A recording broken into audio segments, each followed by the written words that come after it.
जय हिंद दोस्तों, स्वागत है आपका अपना study platform Saroj selection point में। तो कैसे हैं आप लोग? आई होप बहुत अच्छे होंगे, बहुत तंदुरुस्त होंगे। तो आज का हमारा टॉपिक आपके एग्ज़ाम के लिए काफ़ी महत्वपूर्ण होने वाला है। जैसा कि आप लोग जानते हैं, लोकसभा के चुनाव प्रेजेंट टाइम में चल रहे हैं, तो उसी को देखते हुए हम लोकसभा से जितने भी महत्वपूर्ण क्वेश्चन आपके एग्ज़ाम के लिए बन सकते हैं, वो सारे महत्वपूर्ण क्वेश्चन हम इस वीडियो में लेके आए हैं। इसीलिए ये वीडियो आपके लिए काफ़ी यूज़फुल होने वाली है और काफ़ी हेल्पफुल साबित होने वाली है। तो वीडियो को शुरू से अंत तक देखेंगे। लोकसभा से जितने भी इंपॉर्टेंट क्वेश्चन बनते हैं सभी इस वीडियो में हैं। दोबारा आपको किसी भी बुक से लोकसभा पढ़ने की ज़रूरत नहीं पड़ेगी। तो चलिए ध्यानपूर्वक इस वीडियो को देखेंगे, अच्छे से पढ़ेंगे और अपने दोस्तों तक भी शेयर करेंगे। अगर चैनल पर नए हैं तो प्लीज़ चैनल को सब्सक्राइब करें, लाइक करें और अपने दोस्तों तक भी शेयर करें। तो क्वेश्चन नंबर 1 से शुरू करेंगे।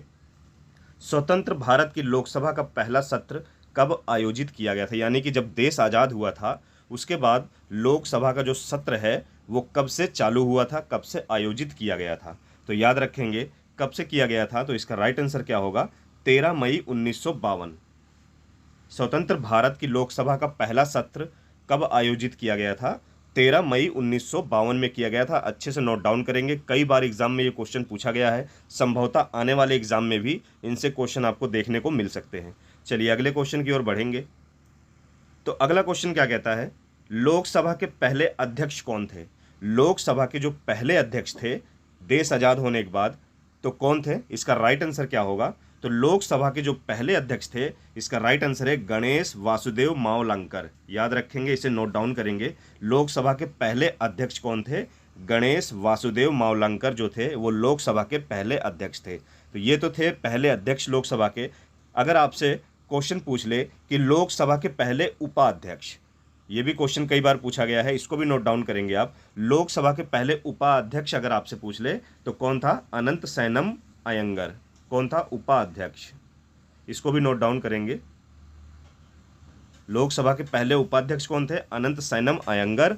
और हमारा क्वेश्चन क्या कह रहा है? लोकसभा के पहले अध्यक्ष कौन थे? तो गणेश वासुदेव मावलंकर। ये दोनों चीजें नोट डाउन करेंगे आप लोग। चलिए आगे बढ़ेंगे अगले क्वेश्चन की ओर।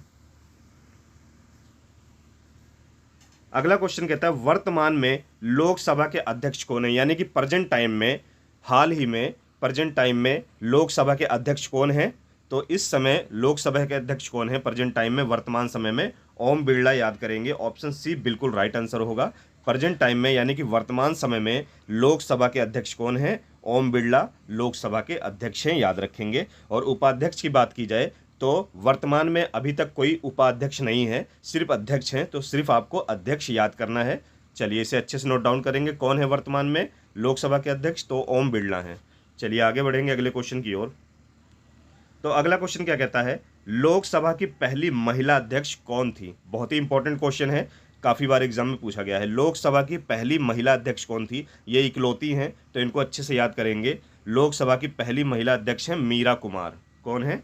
ऑप्शन सी मीरा कुमार जो हैं वो लोकसभा की प्रथम महिला अध्यक्ष हैं। इसको अच्छे से नोट डाउन करेंगे। चलिए आगे बढ़ेंगे अगले क्वेश्चन की ओर।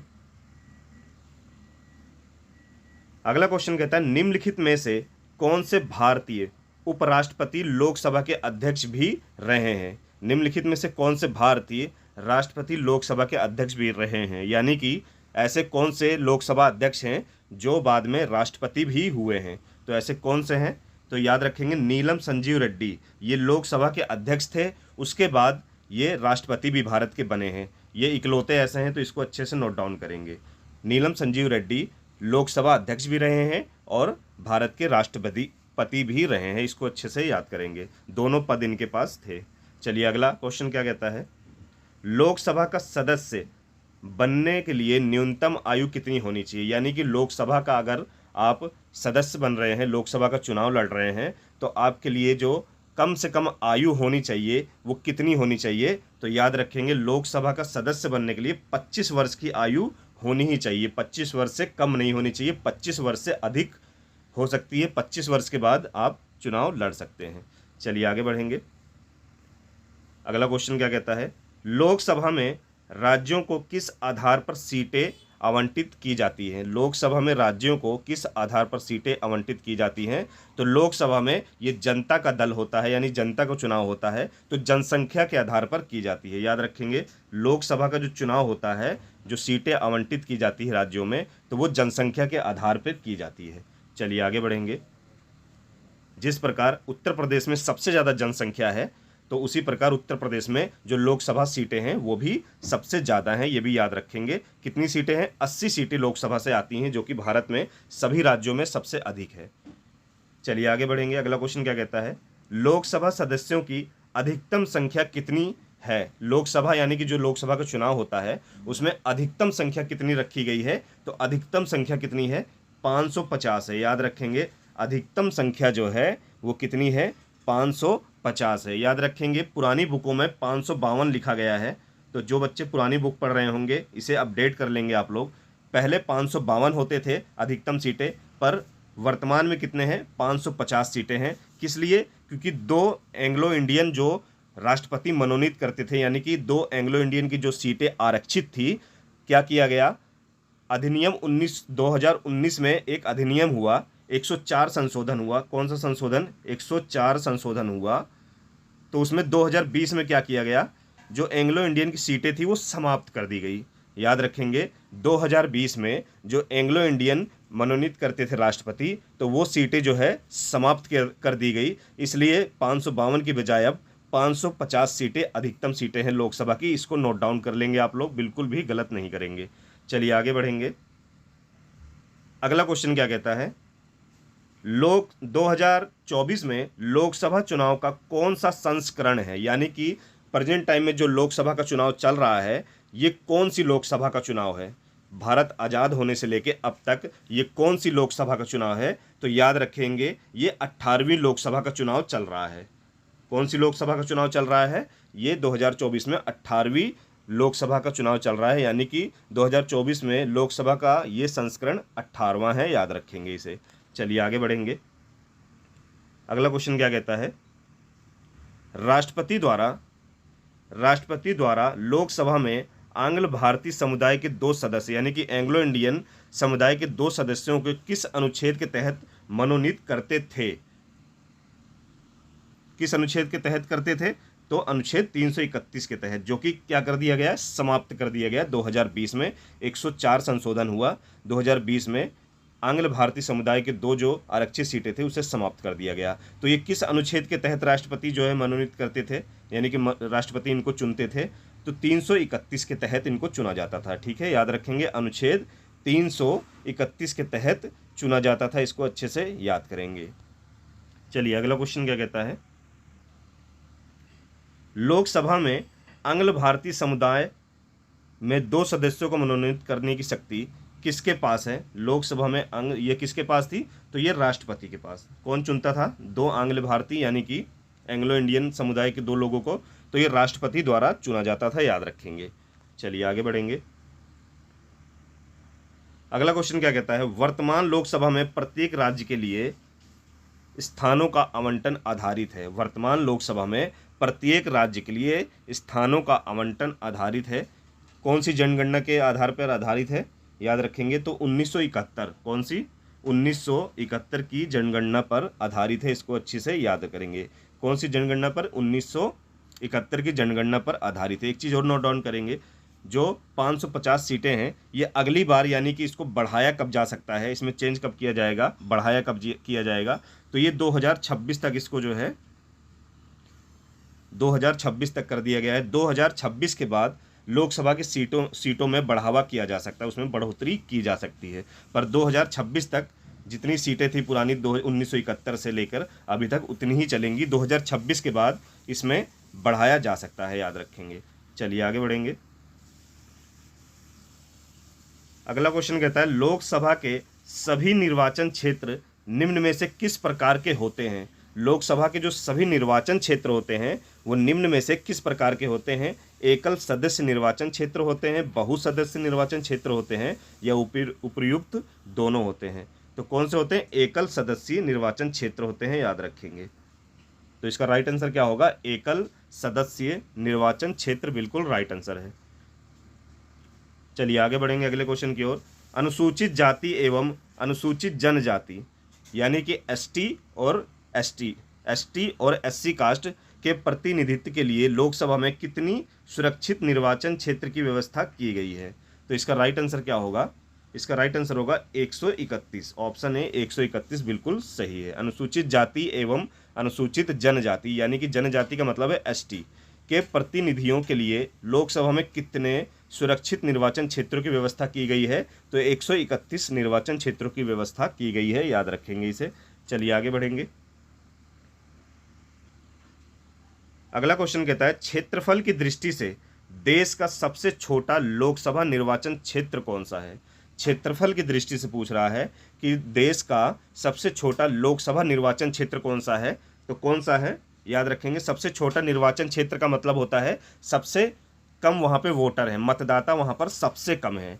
तो कौन सा है? लक्षद्वीप, याद रखेंगे। कौन सा है? लक्षद्वीप में लगभग 50,000 वोटर है, सिर्फ 50,000 वोटर्स वहाँ पर हैं लक्षद्वीप में। तो ये क्षेत्रफल की दृष्टि से भारत का सबसे छोटा लोकसभा निर्वाचन क्षेत्र है, याद रखेंगे। क्षेत्रफल की दृष्टि से सबसे छोटा निर्वाचन क्षेत्र है। अगला क्वेश्चन क्या कहता है? मतदाता संख्या की दृष्टि से देश का सबसे बड़ा लोकसभा निर्वाचन क्षेत्र कौन सा है? तो मतदाता सबसे ज़्यादा कहाँ पर है? मतदाता संख्या की दृष्टि से देश का सबसे बड़ा लोकसभा निर्वाचन क्षेत्र कौन सा है? तो याद रखेंगे मलकागिरी। ये कहाँ पर है? आंध्र प्रदेश में। मलकागिरी में लगभग 30 लाख वोटर हैं। मलकागिरी में लगभग 30 लाख वोटर्स हैं। तो ये मतदाता की संख्या से देश का सबसे बड़ा लोकसभा निर्वाचन क्षेत्र है, याद रखेंगे मलकागिरी। ये कहाँ पर है? ये है आंध्र प्रदेश में, याद रखेंगे इसको। चलिए आगे बढ़ेंगे अगले क्वेश्चन की ओर। लोकसभा में अगला क्वेश्चन क्या कहता है? लोकसभा में केंद्र शासित प्रदेशों के प्रतिनिधि चुने जाते हैं। लोकसभा में केंद्र शासित प्रदेशों के प्रतिनिधि चुने जाते हैं। किस प्रकार चुने जाते हैं? प्रत्यक्ष रूप से या अप्रत्यक्ष रूप से? तो इसका राइट आंसर क्या होगा? ये प्रत्यक्ष निर्वाचन द्वारा चुने जाते हैं।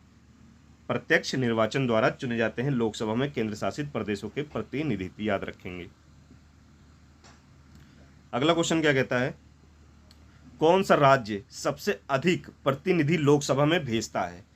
कौन सा राज्य सबसे अधिक प्रतिनिधि लोकसभा में भेजता है, यानी कि सबसे ज़्यादा किस राज्य में लोकसभा सीटें हैं? तो जैसा कि मैंने आपको इससे पहले वाले क्वेश्चन में बताया था, उत्तर प्रदेश एक ऐसा राज्य है भारत का जहां पर सबसे ज़्यादा प्रतिनिधित्व लोकसभा में जाते हैं, यानी कि कितनी? 80 सीटें हैं, याद रखेंगे। लोकसभा में सबसे ज़्यादा जो प्रतिनिधित्व जाते हैं वो उत्तर प्रदेश से जाते हैं। कितने जाते हैं? 80 सीटें लोकसभा से जाती हैं। इसको अच्छे से याद करेंगे। चलिए आगे बढ़ेंगे। अगला क्वेश्चन कहता है किस राज्य का लोकसभा एवं राज्यसभा में प्रतिनिधित्व सबसे अधिक है? यानी कि जो लोकसभा की सीटें होती हैं और राज्यसभा की सीटें होती हैं, दोनों सदन की जो सीटें होती हैं लोकसभा और राज्यसभा की, वो किस राज्य की भारत की सबसे ज़्यादा हैं? तो वो भी क्या है? इसका भी आंसर क्या होगा? उत्तर प्रदेश, याद रखेंगे। उत्तर प्रदेश में लोकसभा से 80 सीटें जाती हैं, बात की जाए राज्यसभा से तो 31 सीटें जाती हैं। यानी कि इन दोनों सदन की जो सबसे ज़्यादा सीटें हैं वो उत्तर प्रदेश से ही हैं, भारत में उत्तर प्रदेश राज्य से ही हैं। तो लोकसभा की 80 सीटें, इसको नोट डाउन करेंगे आप लोग, और राज्यसभा से कितनी जाती हैं? 31 सीटें, वो भी सबसे ज़्यादा है, याद रखेंगे। चलिए आगे बढ़ेंगे। अगला क्वेश्चन क्या कहता है? बिहार में लोकसभा सीटों की कुल संख्या कितनी है? यानी कि बिहार से जो लोकसभा सीटें हैं वो कुल कितनी है? तो याद रखेंगे बिहार में कितनी है? 40 सीटें हैं। बिहार में लोकसभा की कितनी सीटें हैं? 40 सीटें हैं। अच्छे से नोट डाउन करेंगे इसे। चलिए आगे बढ़ेंगे। अगला क्वेश्चन क्या कहता है? छत्तीसगढ़ राज्य में लोकसभा के कितने निर्वाचन क्षेत्र हैं? छत्तीसगढ़ राज्य में लोकसभा से कितनी सीटें आती हैं? इसको भी नोट डाउन करेंगे आप लोग। तो ये 11 सीटें आती हैं, याद रखें। कितनी सीटें आती हैं छत्तीसगढ़ राज्य से? तो 11 सीटें आते हैं, इसको भी नोट डाउन करेंगे। चलिए आगे बढ़ेंगे। अगला क्वेश्चन क्या कहता है? निम्नलिखित 4 राज्यों में से किस राज्य में लोकसभा में सबसे कम सदस्य हैं? यानी कि लोकसभा में सबसे कम सीटें, ये जो 4 ऑप्शन दिए गए हैं इसमें सबसे कम सीटें लोकसभा में किसकी हैं? तो पहला ऑप्शन है आपका आंध्र प्रदेश, दूसरा है हरियाणा, तीसरा है केरल और चौथा है उड़ीसा। तो इन 4 राज्यों में जो सबसे कम सीटें हैं लोकसभा की, कहाँ की है? तो याद रखें हरियाणा की जो सीटें हैं वो इन 4 राज्यों में सबसे कम है। आंध्र प्रदेश, केरल और उड़ीसा में हरियाणा का जो हरियाणा जो राज्य है वहाँ पर लोकसभा की सीटें सबसे कम हैं। तो हरियाणा राज्य में कितनी सीटें हैं इसको भी नोट डाउन करेंगे आप लोग। तो हरियाणा में 10 लोकसभा सीटें हैं, इसको नोट डाउन करेंगे। बात की जाए आंध्र प्रदेश की तो आंध्र प्रदेश में 25 लोकसभा सीटें हैं। बात की जाए केरल की तो केरल में कितनी सीटें हैं, केरल में 20 लोकसभा सीटें हैं। और उड़ीसा की बात की जाए तो उड़ीसा में 21 सीटें हैं, याद रखेंगे कितनी, 21 सीटें उड़ीसा में हैं। तो हरियाणा में इन 4 ऑप्शनों में सबसे कम है, 10 सीटें हैं लोकसभा से, इसको नोट डाउन करेंगे। चलिए आगे बढ़ेंगे अगले क्वेश्चन की ओर। अगला क्वेश्चन क्या कहता है, लोकसभा में किस संघ शासित क्षेत्र यानी कि जो केंद्र शासित प्रदेश है सर्वाधिक प्रतिनिधित्व निर्वाचित होकर आते हैं। लोकसभा में ऐसा कौन सा केंद्र शासित प्रदेश है जहां पर सबसे ज़्यादा सीटें आती हैं, आप क्वेश्चन इस तरह से पढ़ सकते हैं। तो लोकसभा में जो केंद्र शासित प्रदेश है, तो केंद्र शासित प्रदेश हैं तो वहां पर सबसे ज़्यादा प्रतिनिधित्व यानी कि सबसे ज़्यादा सीट कहाँ की है, तो याद रखेंगे दिल्ली की। दिल्ली केंद्र शासित प्रदेश की सीटें लोकसभा में सबसे ज़्यादा आती हैं। कितनी सीटें आती हैं दिल्ली की, दिल्ली की 7 लोकसभा सीटें आती हैं, याद रखेंगे 7 लोकसभा सीटें दिल्ली में है, याद रखेंगे, इसे अच्छे से नोट डाउन करेंगे। चलिए आगे बढ़ेंगे अगले क्वेश्चन की ओर। संघ शासित, अगला क्वेश्चन कहता है, ये क्वेश्चन आया हुआ है एग्जाम में, संघ शासित क्षेत्र दिल्ली कितने प्रतिनिधि निर्वाचित लोकसभा में भेजता है। मैंने आपको पहले बताया है। तो कितने भेजता है, 7 भेजता है, याद रखेंगे। लोकसभा में कितनी सीटें भेजता है, 7 सीटें दिल्ली से आती हैं केंद्र शासित प्रदेशों से। चलिए आगे बढ़ेंगे। अगला क्वेश्चन कहता है, लोकसभा का सामान्यता कार्यकाल कितने वर्ष का होता है। जो लोकसभा का समानता यानी कि कार्यकाल होता है वो कितने वर्ष का होता है, तो लोकसभा का वैसे तो कार्यकाल 5 वर्ष का होता है। कितने वर्ष का होता है, 5 वर्ष का होता है। पर राष्ट्रपति यानी कि राष्ट्रीय आपात यानी कि देश में किसी तरह का आपात आ जाए, राष्ट्रीय आपात आ जाए, तो उसके कारण अधिक समय अधिकतम 1 वर्ष तक बढ़ाया जा सकता है। ठीक है, याद रखेंगे 1 वर्ष तक बढ़ाया जा सकता है और इसको राष्ट्रपति के अनुसार भंग भी किया जा सकता है, ये भी याद रखेंगे आप लोग। अगर कोई आपात आ जाता है तो अधिकतम कितने समय के लिए बढ़ाया जा सकता है, 1 वर्ष के लिए बढ़ाया जा सकता है। ये भी क्वेश्चन पूछा गया है, इसको भी नोट डाउन करेंगे। अधिकतम कितने समय के लिए राष्ट्रीय आपात आने पर बढ़ाया जा सकता है लोकसभा का समय, तो 1 वर्ष के लिए बढ़ाया जा सकता है। चलिए आगे बढ़ेंगे। अगला क्वेश्चन क्या कहता है, आपातकाल के दौरान संसद लोकसभा का कार्यकाल एक बार में कितने समय के लिए बढ़ाया जा सकता है। तो जैसा मैंने आपको बताया कितने वर्ष के लिए, 1 वर्ष के लिए अधिकतम बढ़ाया जा सकता है। कितने वर्ष के लिए, 1 वर्ष के लिए बढ़ाया जा सकता है, याद रखेंगे। चलिए आगे बढ़ेंगे। अगला क्वेश्चन कहता है, लोकसभा में कोरम गणपूर्ति पूरा करने के लिए कम से कम कितने सदस्यों की जरूरत होती है। जो लोकसभा का कोरम होता है उसको पूरा करने के लिए कम से कम कितने सदस्यों की ज़रूरत होती है, तो याद रखेंगे कितने सदस्यों की ज़रूरत होती है, 1/10 भाग। कुल सदस्यों का 1/10 भाग वहाँ उपस्थित होना जरूरी है, याद रखेंगे। चलिए आगे बढ़ेंगे। अगला क्वेश्चन कहता है, लोकसभा के किसी सदस्य की सदस्यता कितने दिनों तक लगातार अनुपस्थित रहने पर समाप्त हो जा सकती है। यानी कि लोकसभा के जो सदस्य होते हैं वो कितने दिनों तक लोकसभा में उपस्थित ना रहें तो उनकी सदस्यता समाप्त हो जाती है। तो कितने दिनों तक, याद रखेंगे, अगर वो 2 माह लगातार 2 माह तक अगर वो उपस्थित नहीं रहते हैं तो उनकी सदस्यता समाप्त कर दी जाती है। 2 महीने तक अगर वो अब्सेंट रहते हैं लोकसभा में तो उनकी 2 महीने, या ऑप्शन में कई बार 60 दिन लिख के आता है, 2 महीने 60 दिन लिख के आता है, तो 2 महीने तक अगर अनुपस्थित रहते हैं, अब्सेंट रहते हैं, तो उनकी सदस्यता समाप्त कर दी जाती है। इसको याद रखेंगे। चलिए आगे बढ़ेंगे। अगला क्वेश्चन कहता है, संसद सदस्यों को प्रति माह वेतन के रूप में कितना रुपए प्राप्त होता है। तो याद रखेंगे कितना होता है, ऑप्शन डी 45,000 रुपये इनको प्रति माह वेतन के रूप में प्राप्त होता है, याद रखेंगे। चलिए आगे बढ़ेंगे। अगला क्वेश्चन कहता है, लोकसभा सदस्य अपना त्याग पत्र किसको देते हैं। यानी कि जो लोकसभा के सदस्य होते हैं वो अपना त्याग पत्र किसको देते हैं, तो याद रखेंगे लोकसभा के जो सदस्य होते हैं वो अपना त्याग पत्र देते हैं लोकसभा अध्यक्ष को। किसको देते हैं, लोकसभा अध्यक्ष को। बात की जाए लोकसभा अध्यक्ष की तो ये अपना त्याग पत्र किसको देता है, लोकसभा अध्यक्ष किसको देता है, तो ये देता है उपाध्यक्ष को। ठीक है, याद रखेंगे, उपाध्यक्ष अध्यक्ष को अपना त्यागपत्र अध्यक्ष देता है और लोकसभा के जो सदस्य होते हैं वो अपना त्यागपत्र लोकसभा अध्यक्ष को देते हैं। चलिए आगे बढ़ेंगे। अगला क्वेश्चन कहता है किस वर्ष से भूतपूर्व संसद सदस्यों के लिए पेंशन की व्यवस्था लागू की गई थी? किस वर्ष से की गई थी? तो इसका राइट आंसर क्या होगा? 1976, 1976 में भूतपूर्व संसद सदस्यों के लिए पेंशन की व्यवस्था लागू की गई थी। याद रखेंगे कब? 1976 में। चलिए आगे बढ़ेंगे।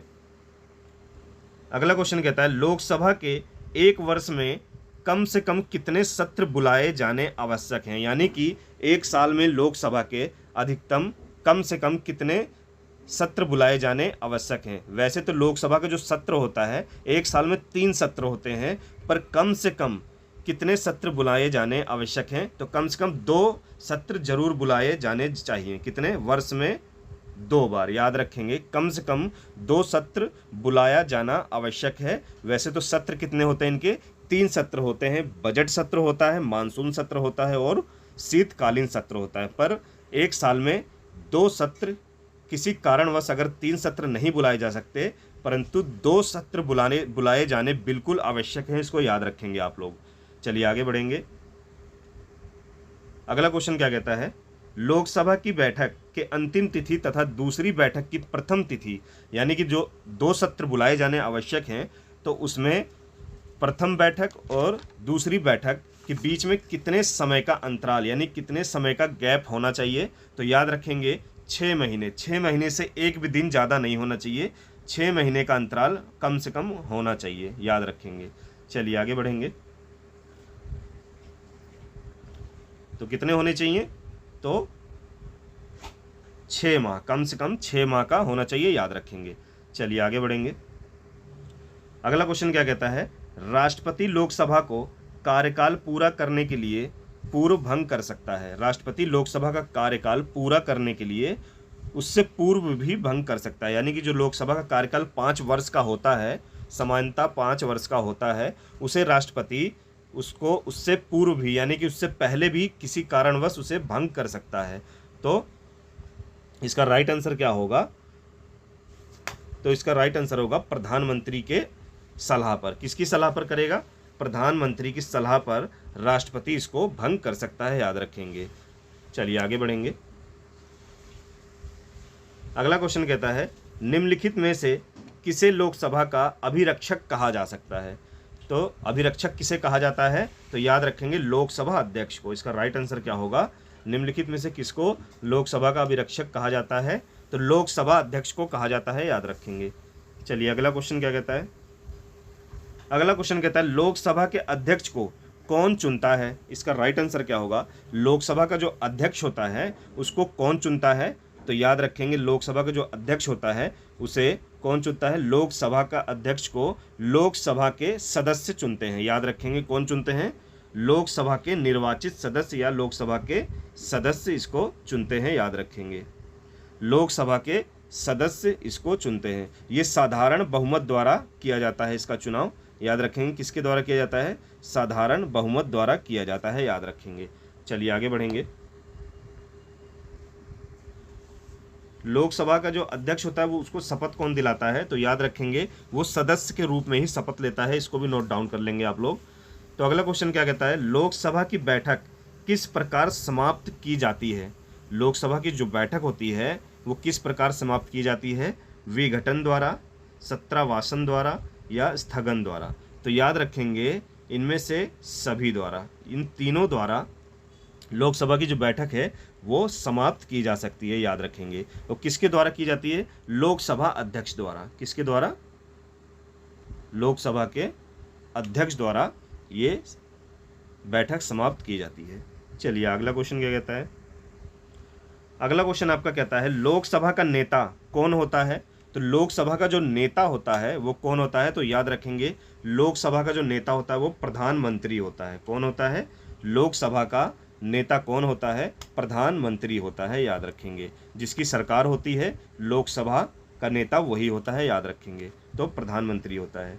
अगला क्वेश्चन क्या कहता है कोई वित्तीय बिल प्रस्तावित हो सकती है, यानी कि कोई वित्तीय बिल जो है वो प्रस्तावित हो सकती है कहाँ पर? केवल लोकसभा में। याद रखेंगे, कोई भी वित्तीय बिल जो होता है वो पेश किया जाता है, यानी कि प्रस्तावित हो सकती है तो केवल लोकसभा में हो सकती है। इसको अच्छे से याद करेंगे आप लोग। चलिए आगे बढ़ेंगे। अगला क्वेश्चन कहता है, लोकसभा चुनाव में कोई प्रत्याशी अपनी जमानत खो देता है यदि उसे प्राप्त ना हो सके। तो लोकसभा का चुनाव जो लड़ते हैं कोई भी प्रत्याशी, वो कितने वोट ना पाए, यानी कितने प्रतिशत वोट ना पाए तो उसकी जमानत जब्त हो जाती है। तो याद रखेंगे कितनी, तो इसका राइट आंसर है 1/6। 1/6 मत अगर प्राप्त नहीं होते हैं, 1/6 वोट अगर उसे प्राप्त नहीं होते हैं तो उसकी जमानत जब्त हो जाती है। तो लोकसभा का जो चुनाव लड़ने जाते हैं जो सदस्य, तो वो जमानत के तौर पे कितना पैसा जमा करते हैं, तो 25,000 रुपये जमा करते हैं। तो अगर वो 1/6 वोट नहीं पाते हैं, मत प्राप्त नहीं होता है उनको 1/6, तो उनकी 25,000 की जो जमा राशि होती है, जमानत होती है, वो जब्त कर ली जाती है। ठीक है, याद रखेंगे कितनी जब्त कर ली जाती है। चलिए आगे बढ़ेंगे। तो 1/6 मत प्राप्त करना उनको आवश्यक है, याद रखेंगे। किसी विशेष दिन लोकसभा में अधिकतम कितने तारांकित प्रश्न पूछे जा सकते हैं। तो याद रखेंगे कितने प्रश्न पूछे जा सकते हैं, 20 प्रश्न पूछे जा सकते हैं। कितने, किसी विशेष दिन लोकसभा में कितने प्रश्न पूछे जा सकते हैं, तो 20 प्रश्न पूछे जा सकते हैं, याद रखेंगे। चलिए अगला क्वेश्चन कहता है, अविश्वास प्रस्ताव किस सदन में लाया जा सकता है। अविश्वास प्रस्ताव किस सदन में लाया जा सकता है, तो लोकसभा में। याद रखेंगे ऑप्शन ए बिल्कुल राइट आंसर है। अविश्वास प्रस्ताव जो है वो लोकसभा में लाया जा सकता है। चलिए आगे बढ़ेंगे अगले क्वेश्चन की ओर। अगला क्वेश्चन कहता है, लोकसभा में अनुसूचित जाति एवं अनुसूचित जनजाति यानी कि शेड्यूल कास्ट और SC ST कास्ट के लिए सीटों का आरक्षण संविधान के किस अनुच्छेद में उपबंधित है, यानी कि तो इसका प्रावधान है। तो इसका राइट आंसर क्या होगा, तो याद रखेंगे 330, अनुच्छेद 330 में लोकसभा में अनुसूचित जाति एवं अनुसूचित जनजाति के लिए सीटों का आरक्षण संविधान के किस अनुच्छेद में आवंटित है, उपस्थित है, यानी कि उपबंधित है। तो अनुच्छेद 330 याद रखेंगे आप लोग। चलिए आगे बढ़ेंगे। अगला क्वेश्चन क्या कहता है, लोकसभा में मंत्री परिषद के विरुद्ध अविश्वास प्रस्ताव लाने के हेतु न्यूनतम सदस्य संख्या है। यानी कि लोकसभा में जो मंत्री परिषद के विरुद्ध अविश्वास प्रस्ताव लाया जाता है सरकार हटाने के लिए, तो उसमें न्यूनतम सदस्य की संख्या कितनी होनी चाहिए। तो अगर 50 सदस्य होंगे तभी जाके उस पर साइन होते हैं कि हाँ आप अविश्वास प्रस्ताव पास कर सकते हैं। 50 सदस्यों का होना अति आवश्यक है, याद रखेंगे इसको। चलिए आगे बढ़ेंगे। अगला क्वेश्चन कहता है, शून्यकाल क्या है।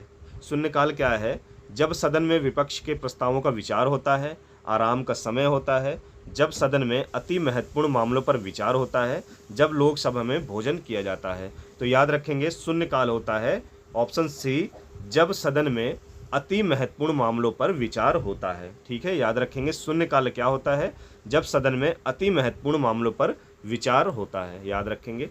चलिए अगला क्वेश्चन नंबर 46। अगला क्वेश्चन क्या कहता है आपका, लोकसभा के लिए वर्तमान में निर्वाचित किए जाने वाले सदस्यों की संख्या कितनी है। वर्तमान में जो निर्वाचित सदस्य हैं उनकी संख्या कितनी है। तो याद रखेंगे वर्तमान में कितनी है, 543 है। इससे पहले 545 होता था, 2 एंग्लो इंडियन हटा दिया गया। वर्तमान में कितनी है, 543 है। और अधिकतम कितनी हो सकती है, तो अधिकतम हो सकती है 550। याद रखेंगे अधिकतम कितनी हो सकती है, 550। पर वर्तमान में कितने लोग जीत के आते हैं, तो प्रेजेंट टाइम में 543 याद रखेंगे। चलिए आगे बढ़ेंगे। अगला क्वेश्चन क्या कहता है, निम्नलिखित लोकसभाओं में कितने 5 वर्ष से अधिक की अवधि तक कार्य किया था। यानी कि जो लोकसभाएं अभी तक हुई हैं देश आज़ाद होने से लेकर अभी तक, किसने 5 वर्ष से अधिक अवधि तक कार्य किया है। तो याद रखेंगे कौन सा, 5वीं लोकसभा जो चली थी, कौन सी लोकसभा, 5वीं लोकसभा जो चली थी उसका कार्यकाल कितना था, लगभग 6 वर्ष का कार्यकाल उसमें हुआ था। कितने वर्ष का कार्यकाल हुआ था, तो लगभग 6 वर्ष का कार्यकाल हुआ था, याद रखेंगे। और कब हुआ था ये, 1971 से 1977 तक हुआ था। और टोटल 6 वर्ष इसका जोड़ा जाता है, पर कुल समय कितना हुआ था, 5 साल 10 महीने और 6 दिन का कार्यकाल इसमें चला था, याद रखेंगे। इसको अच्छे से, तो 5वीं लोकसभा का कार्यकाल जो कि सबसे अधिक समय तक चला था, याद रखेंगे। अगला क्वेश्चन क्या कहता है, एक वर्ष में लोकसभा के कितने सत्र होते हैं? एक वर्ष में लोकसभा के कितने सत्र होते हैं? तो याद रखेंगे, जैसा मैंने आपको बताया था, एक वर्ष में लोकसभा के लगभग कुल 3 सत्र होते हैं, पर कम से कम एक वर्ष में 2 सत्र बुलाए जाने अति आवश्यक है। तो क्वेश्चन आपका कह रहा है एक वर्ष में लोकसभा के कितने सत्र हैं, तो हमको याद रखना है लोकसभा के कितने सत्र हैं? 3 सत्र हैं लोकसभा के। कौन कौन से सत्र हैं? 3 सत्र हैं लोकसभा के। पहला सत्र आपका आता है बजट, पहला सत्र आता है बजट सत्र आता है, दूसरा आता है मानसून और तीसरा आता है शीतकालीन। याद रखेंगे, तीसरा आता है शीतकालीन। तो जो बजट सत्र होता है वो फरवरी से मई तक चलता है। कब तक चलता है? फरवरी से मई तक चलता है। और जो मानसून सत्र होता है वो जुलाई से अगस्त, याद रखेंगे, जुलाई से अगस्त तक चलता है। और जो शीतकालीन होता है वो कब तक चलता है? तो वो चलता है नवंबर से दिसंबर तक। याद रखेंगे, शीतकालीन जो सत्र होता है नवंबर से दिसंबर तक चलता है। इस प्रकार लोकसभा के एक वर्ष में 3 सत्र होते हैं, बजट सत्र, मानसून सत्र और शीतकालीन सत्र। ऑप्शन 3 आप याद रखेंगे, ऑप्शन सी 3 आंसर बिल्कुल सही है। कितने सत्र होते हैं? 3 सत्र होते हैं, अच्छे से नोट डाउन करेंगे। तो अगला क्वेश्चन आपका क्या कहता है, निम्नलिखित में से कौन लोकसभा के सत्र नहीं है? तो लोकसभा का सत्र कौन सा नहीं है? यहाँ पे ऑप्शन है आपके बजट सत्र, मानसून सत्र, ग्रीष्मकालीन सत्र और शीतकालीन। तो याद रखेंगे, ग्रीष्मकालीन जो सत्र है वो क्या है? लोकसभा का सत्र नहीं है। बाकी बजट सत्र, मानसून सत्र और शीतकालीन सत्र, ये तीनों जो है लोकसभा के सत्र हैं, याद रखेंगे। चलिए, आपका आखिरी क्वेश्चन क्या कहता है, संसद का निचला सदन कौन सा कहलाता है? तो संसद का जो निचला सदन है इसे जनता का सदन भी कहा जाता है, निम्न सदन भी कहा जाता है और निचला सदन भी कहा जाता है, याद रखेंगे। लोकसभा को, किसको? संसद का जो निचला सदन है वो कौन सा है? लोकसभा है, याद रखेंगे। कौन सा है? लोकसभा है। तो एक चीज़ और नोट डाउन करेंगे, लोकसभा का गठन का जो प्रावधान है वो किस अनुच्छेद में है? तो याद रखेंगे अनुच्छेद 81 नोट डाउन कर लेंगे, इसे कई बार एग्जाम में पूछ सकता है कि लोकसभा का गठन का प्रावधान संविधान के किस अनुच्छेद में है? तो अनुच्छेद 81 में है, जिसे निम्न सदन कहा जाता है, निचला सदन कहा जाता है, किसे? लोकसभा को। तो याद रखेंगे अनुच्छेद 81 में लोकसभा के गठन का प्रावधान है, भारतीय संविधान के अनुच्छेद 81 में, याद रखेंगे। तो ये थे दोस्तों मोस्ट इंपॉर्टेंट लोकसभा से आपके क्वेश्चन। जितने भी क्वेश्चन लोकसभा से बन सकते हैं वो सारे क्वेश्चन मैं इस वीडियो में लेके आया हूँ। सारे इंपॉर्टेंट क्वेश्चन हैं, पिछले 15-20 सालों से हर तरह के एग्जाम में ये सारे के सारे क्वेश्चन रिपीट किए जा रहे हैं। तो संभवतः आपके आने वाले एग्जाम में भी इनसे क्वेश्चन देखने को मिल सकते हैं। तो क्वेश्चन अच्छे लगे हों तो कमेंट बॉक्स में अपना फीडबैक दें, चैनल को लाइक करें, सब्सक्राइब करें और अपने दोस्तों तक भी शेयर करें ताकि उनको भी इंपॉर्टेंट टॉपिक का हेल्प मिल सके। चलिए फिर मिलेंगे नेक्स्ट वीडियो में एक अच्छे और इंपॉर्टेंट टॉपिक के साथ, तब तक जय हिंद।